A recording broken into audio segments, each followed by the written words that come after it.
I got a call from my agent, and it said, well, actually, what happened was I was on my way to Germany, and I was going to play some music in this commune. This is back when communes were around, right?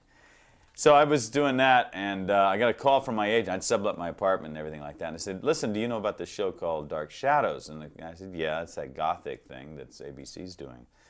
And they said, well, Linda Otto's casting it, and I, of course, knew Linda from Broadway. And they want you to go up there and meet Dan Curtis and these people. And I said, well, you know, I'm leaving for Germany. He said, just go read for it and see what you... So I got up there into his office, and I took the script, and I read the part, and I immediately said, oh, this is going to be fun. I mean, this is lots of possibilities here, off the cuff, cynicism, you know. So you know, up until that moment, I didn't really want to do it. I had, you know, plans to go off and play some music. So I walked into the office, and we sat there and talked. Dan, of course, had his feet up on the desk, twirling his hair. Right? And I read it, and he said, that's sensational. And the next thing I know, I got a call saying, cancel your trip to Europe, you're going to work. So I started. I had a scene with Johnny Carlin. I had a scene with Jerry Lacey. And it was one of those conspiratorial scenes.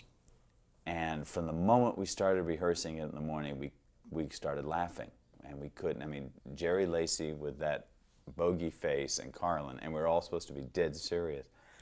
And you know how it's like laughing in church. You know, you just, the more they get mad at you. And all day long, we just, and got into, finally we ended up shooting the scene with Jerry talking off to the side, Carlin looking out that way, and me looking the opposite direction just to get through it.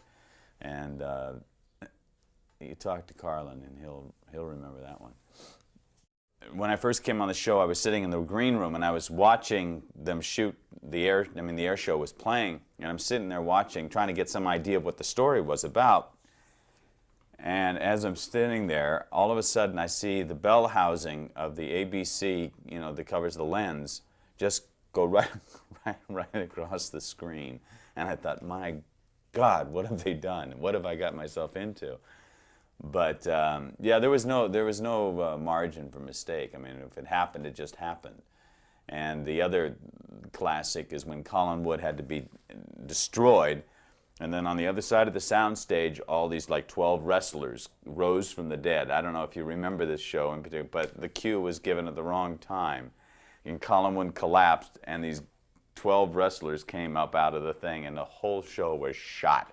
And so they had to shoot Colin Wood already. I mean, it was just a total disaster. And you couldn't go back to, you know, redo that. So that was sink or swim, you know.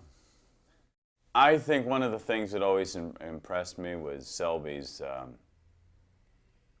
his professionalism. I think David was really somebody that I really enjoyed working with. I liked being his nemesis. And we had a great deal of fun together. I think Carlin is just, you know, they're just tapping the sources of his ability now. And I think you could see it back then that there was an enormous amount to be given. Kate Jackson was just beautiful, you know, and just beautiful. I mean, she was lovely. And I enjoyed working with Kate, even though she knocked me out. But, you know, that was the all-time thing. Joan Bennett, just working with somebody of that stature and just coming into the studio and having scenes to work with her and stuff of that sort. And it was just the height of professionalism. And you never really got the impression that she was who she was. You know, she was quite down to earth and really quite a wonderful woman to work with and to know. Technical, you know, quality of Dark Shadows was really ahead of its time. In fact, when we had our conference, the reunion a couple of years back, I remember watching scenes that I had done. And some of the things is transposing the head in the box and talking and all of those things that are, you know, are taken for granted now, but back then it was quite an innovative way of doing things. And, you know, you don't see that a lot on soaps today. you don't see that kind of. But of course, then there are not many shows like Dark Shadows on. You know. The fondest memory I have is actually shooting the film, working on the show, and then taking the time off to go up into Lyndhurst and be with those people in a different surrounding and put together a movie. That was really, I really enjoyed that a lot.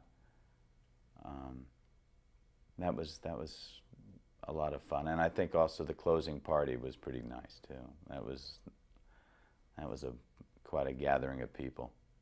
The thing that grabbed me about the part is that he is the essence of evil. Gerard Stiles was he murdered his best friend, married his wife, and seduced her, and then took over the family fortune, and then backpedaled when his friend turns out that he wasn't really dead. That's the thing that grabbed me about it. I like playing those kind of characters and those dark kind of characters, because I think there's a lot of that kind of attitude in everybody, and it's nice to be able to get that out.